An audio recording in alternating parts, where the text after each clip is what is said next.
உலகம் முழுவதும் உள்ள சன்லைஃப் தொலைக்காட்சி நேயர்களே, உங்கள் அனைவருக்கும் வணக்கம். இது நாட்டு மருத்துவம், நலம் தரும் மருத்துவம், எல்லோருக்கும் ஏற்ற பக்க விளைவுகள் இல்லாத பாதுகாப்பான பணச்செலவுகள் இல்லாத மருத்துவம். எளிய மருத்துவ குறிப்புகளை இந்த நிகழ்ச்சியிலே நாம் ஒவ்வொன்றாக பார்த்து பழகி பயன்பெற்று வருகின்றோம். இன்று சில மருத்துவ குறிப்புகளை நாம் தெரிந்து கொள்வோம்.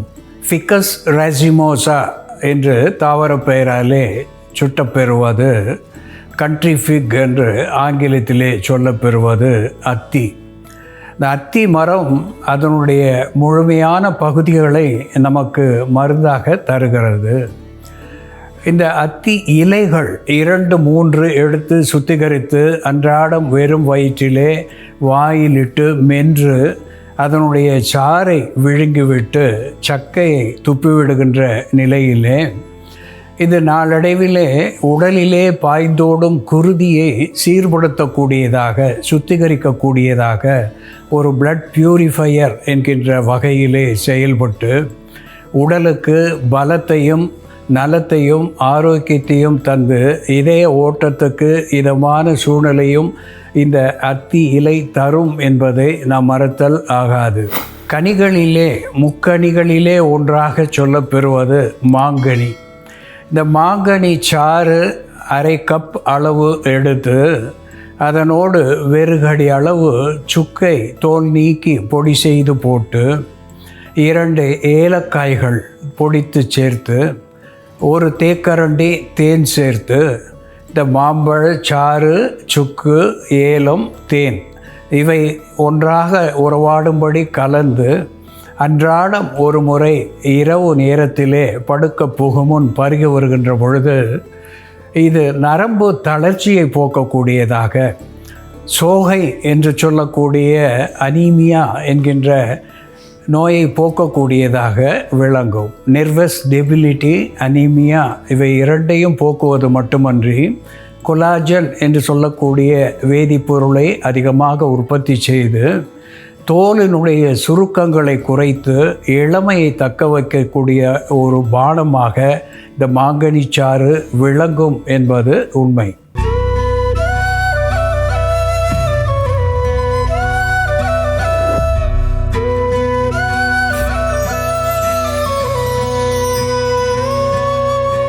அன்பான நேயர்களே, சோலனம் நைக்ரம் என்று தாவர பெயராலே சுட்டப்பெறுவது, பிளாக் நைட் ஷேடு என்று ஆங்கிலத்திலே சொல்லப்பெறுவது, காக்கமாச்சி என்று வடமொழி பெயரை பெற்றிருப்பது, மணித்தக்காளி என்று இதற்கு பெயர். இதனுடைய காய்கள் பசுமையாக இருக்கிறது, பழங்கள் கருமையான நிறத்தை பெற்று தக்காளியைப் போலவே சுவையை உடையதாக இருக்கிறது. இது மணித்தக்காளி என்ற பெயரை பெற்றிருக்கிறது. இதனுடைய காய்கள் ஒரு டயூரிட்டிக் என்கின்ற வகையிலே சிறுநீர் பெருக்கியாக விளங்குகிறது. இதனுடைய இலைகள் கீழ்காய் நெல்லி, மஞ்சள் கரிசாலை போல கல்லீரல், மண்ணீரல் நோய்களுக்கு ஒரு தடுப்பு அணையாக இருந்து ஈரலுடைய செயல்பாட்டுக்கு இது நன்மை தருகிறது. மலத்தை இழக்குகின்ற ஒன்றாக இது விளங்குகிறது. இதனுடைய வேர்களை தீநீராக பருகுகின்ற பொழுது இந்த ஃபீமேல் இன்ஃபெர்டிலிட்டி என்று சொல்லக்கூடிய பெண் மலட்டு தன்மையை போக்கக்கூடியதாக விளங்குகிறது. இதனுடைய இலைகளை அரைத்து மேற்பற்றாக போடுகின்ற பொழுது இது ஒரு ஆன்டி இன்ஃப்ளமேட்டரி அனால்ஜிசிக் என்கின்ற வகையிலே விதை வீக்கத்துக்கு விளக்கெண்ணெயிலே வதைக்கு போடுவதனாலே ஹைட்ரோசிலி என்று சொல்லுகின்ற விதை வீக்கத்தை வற்றச் செய்கிறது. ரொமட்டாய்டு ஆர்த்ரிட்டிஸ் என்று சொல்லுகின்ற மூட்டு வலியை போக்கக்கூடியதாக விளங்குகிறது. இது ஆஸ்டியோ ஆர்த்ரிட்டிஸ், கவுட் என்றெல்லாம் சொல்லக்கூடிய எலும்பு தேய்மானத்திலானே ஏற்படுகின்ற வீக்கம், கவுட் என்று சொல்லுகின்ற உப்பு சத்துவம் தோலிலே சேர்ந்து தோலுக்கு அடியிலே சேர்ந்து ஏற்படுகின்ற வலி, இவற்றையெல்லாம் போக்குகின்ற ஒன்றாக விளங்குகிறது. மலத்தை வெளித்தள்ளுவது மட்டுமல்லாமல் கபத்தையும் வெளித்தள்ளி நுரையீரலுக்கு நலம் தரக்கூடியதாக விளங்குகிறது. இந்த மணித்தக்காளி ஒரு ஆயுள் விருத்தி செய்யக்கூடிய ஒன்றாக இது திகழ்கிறது. இதை எப்படி மருந்தாக்கி பயன்படுத்துவது என்று செயல்முறையிலே பார்ப்போம், வாருங்கள். நேயர்களே, நாம் இன்னைக்கு மணத்தக்காளி செடியோட மருத்துவ குணங்கள் என்ன, மணத்தக்காளி செடியோட பாகங்களை நம்ம எதற்கெல்லாம் எப்படி மருந்தாக பயன்படுத்துறதுன்னு பார்க்கலாம். முதல்ல நாம் வாய்ப்புன்னு சொல்லக்கூடிய ஓரல் அல்சர்ஸ்க்கான ஒரு மருந்து மணத்தக்காளி இலையை பயன்படுத்தி தயார் பண்ணலாம். இதற்கு தேவையான பொருட்கள்: மணத்தக்காளி இலை, சீரகம், தேங்காய், கல்லுப்பு. மணத்தக்காளி இலையை நம்ம குழம்பு, கூட்டுன்னு பல விதமாக சமைச்சு சாப்பிடுவோம். ஆனால் நம்ம மருந்தாக எடுக்கும் பொழுது ஒவ்வொரு நோய்க்கும் அதோட அனுபானம் மாறும் பொழுது அந்த நோய்க்கான மருந்தோட எஃபெக்டிவ்னஸ் அதிகமாகும். நம்ம மணத்தக்காளி இலையை தேங்காய் மற்றும் சீரகத்தோடு எடுத்துக்கும் பொழுது வாய்ப்புன்னு நமக்கு சீக்கிரமாக ஆறும். மணத்தக்காளி இலை நமக்கு சமைக்க முடியலன்னா கூட ஒரு 4-5 இலைகள், இந்த மாதிரி இலைகள் எடுத்து அதோட தேங்காய் கொஞ்சம் வச்சு கொஞ்சம் சீரகம் வச்சு அப்படியே மென்று சாப்பிடலாம். நம்ம இந்த மென்று சுவைச்சு நம்ம சாப்பிடும் பொழுதே நமக்கு அந்த வாய்ப்புண் ஆற ஆரம்பிக்கும். அப்படி இல்லைன்னா இப்போ நம்ம செய்கிற ஒரு சிம்பிள் துவையல் மாதிரியும் செஞ்சு சாப்பிடலாம். மணத்தக்காளி இலைகள் எடுத்துக்கலாம். இந்த தண்டுகள் இலசாக இருந்ததுன்னா அந்த தண்டுகளும் நம்ம சேர்க்கலாம். இந்த மணத்தக்காளி கீரையில் பீட்டா கரோட்டின் சத்து, விட்டமின் ஏ சத்து அதிகமாக இருக்கிறதுனால தோல் நோய்களுக்கான ஒரு சிறந்த மருந்தாக இது இருக்கும்.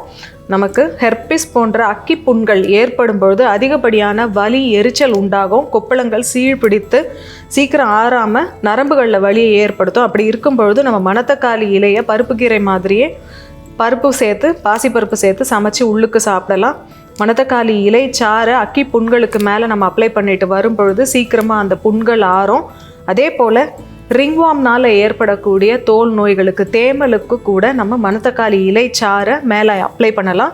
ரிங்வார்ம் அடிக்கடி வரவங்க, பொதுவாகவே தோல் நோய் அடிக்கடி ஏற்படுறவங்க மணத்தக்காளி கீரையை வாரம் 2 முறையாவது உணவாக எடுத்துகிட்டு வரும்பொழுது அவர்களுக்கு குடலை சுத்தம் செய்யக்கூடிய மருந்தாகவும் தோல் நோய்களை தடுக்கக்கூடிய மருந்தாகவும் இது செயல்படும்.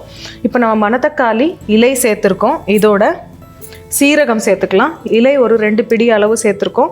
சீரகம் அரை தேக்கரண்டி அளவு, தேங்காய் கொஞ்சமாக கல்லுப்பு. உப்பு சேர்க்காமலும் நம்ம எடுத்துக்கலாம். இதில் பெருங்காயம், கடுகு எதுவுமே நம்ம சேர்க்கல. வெறும் சீரகம், மணத்தக்காளி இலை, தேங்காய், அவ்வளோதான்.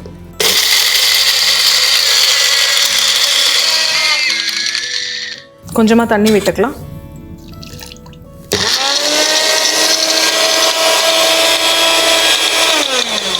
நம்ம அரைச்சி வச்சுருக்க இந்த விழுதை ஒரு பாத்திரத்தில் இட்டு இதை சூடு பண்ணிடலாம். லேசாக எண்ணெய் இருக்கிறதுனால நம்ம தனியாக இதுக்காக எண்ணெய் விடணும் அவசியம் இல்லை. நம்ம இதை சாதத்தில் போட்டு பிசைஞ்சு சாப்பிடும் பொழுது வேணும்னா கொஞ்சம் வெண்ணெய் அல்லது நெய் சேர்த்துக்கலாம். நம்ம மற்ற துவையலுக்கு சேர்க்குற மாதிரி இதில் புளிப்பு சுவைக்காக நம்ம புளியோ அல்லது தக்காளி எதுவுமே சேர்க்கல, காரமும் சேர்க்கல. காரம் இல்லாமல் இந்த மாதிரி நம்ம துவையல் பண்ணி இது ஒரு மருந்தாக நம்ம சாப்பிடணும். இதோட அளவு பார்த்தோம்னா நம்ம ஒரு பெரிய எலுமிச்சங்காய் அளவு எடுத்தோம்னா போதும். ஒரு 2-3 நாளைக்கு தொடர்ந்து இப்படி நம்ம சாப்பிட்டுட்டு வந்தோம்னா காரம் உணவில் அதிகமாக சேர்க்காம வாய்ப்புண் சீக்கிரமாக ஆறும். வாயில் இருக்கக்கூடிய புண்கள் மட்டும் இல்லை, குடல் புண்ணை ஆற்றக்கூடிய மருந்தாகவும் சத்து குறைபாட்டை போக்கக்கூடிய மருந்தாகவும் இது செயல்படும். குடலோட உறிஞ்சும் தன்மையும் அதிகமாகும். இது ரொம்ப நேரம் நம்ம வதக்காமல் பச்சை வாடை போகிற வரைக்கும் லேசாக வதக்கினா போதும். இந்த அளவுக்கு வதக்கினாலே போதும். இந்த துவையல் இப்போது தயாராகிடுச்சு.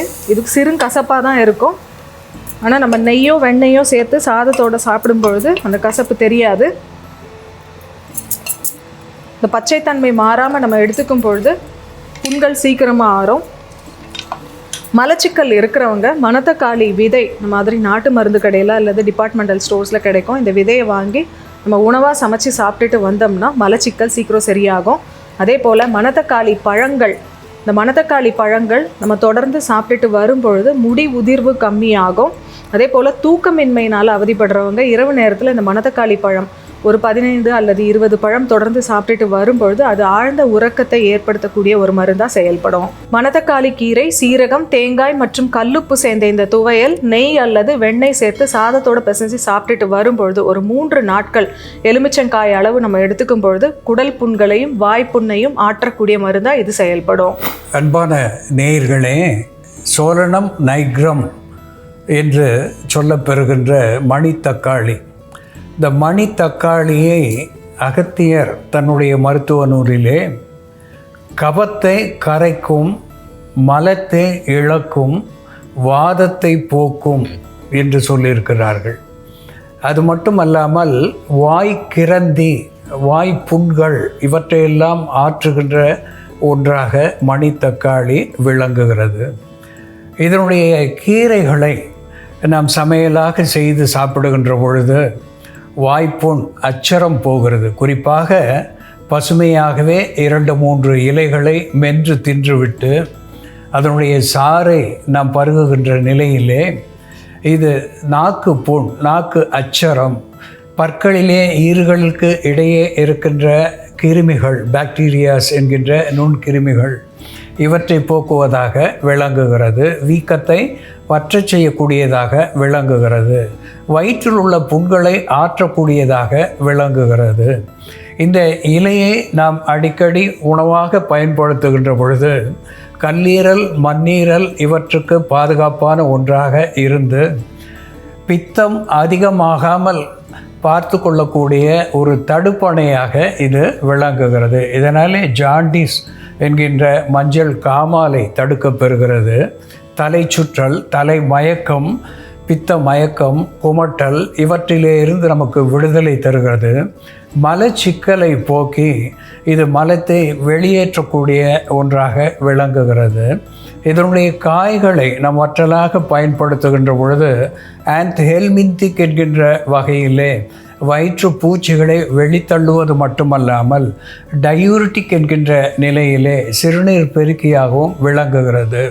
புறமருந்தாக பற்றாக போடுகின்ற பொழுது ஆன்டி இன்ஃப்ளமேட்டரி அனால்ஜெசிக் என்கின்ற வகையிலே வீக்கத்தை கரைத்து வலியை தணிக்கச் செய்யக்கூடியதாக விளங்குகிறது. பொதுவாக கபத்தை போக்குகிறது, வாதத்தை போக்குகிறது, மலத்தை வெளித்தள்ளுகிறது, சிறுநீரை போக்குகிறது, கல்லீரல் மண்ணீரலுக்கு பலம் தருகிறது.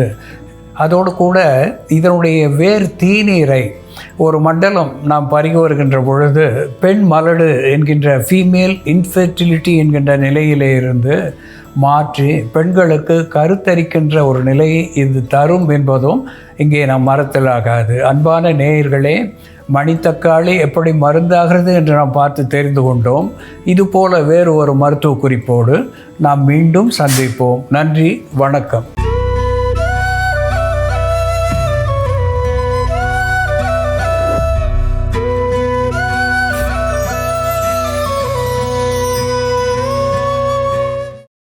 இன்னும் பல வீடியோக்களை காண சன் லைஃப் சேனலை சப்ஸ்கிரைப் பண்ணுங்க.